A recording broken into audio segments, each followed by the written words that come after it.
kerana saya ingin teruskan usaha untuk membersihkan nama saya dan perjuangan ini akan tetap saya teruskan.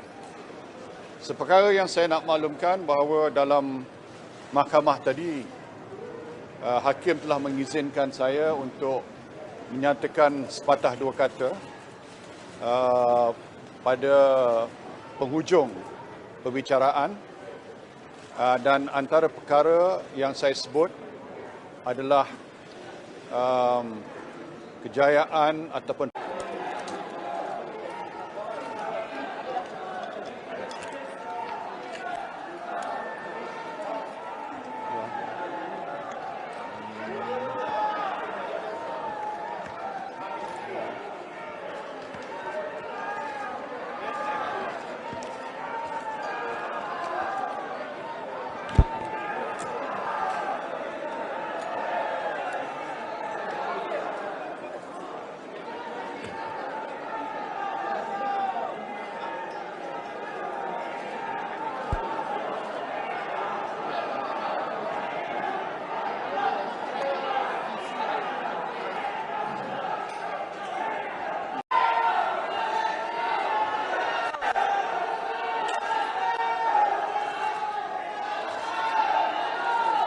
ada siapa nak lagi ni kan? Dato' semua nak lagi ada nak press statement dengan dia kan?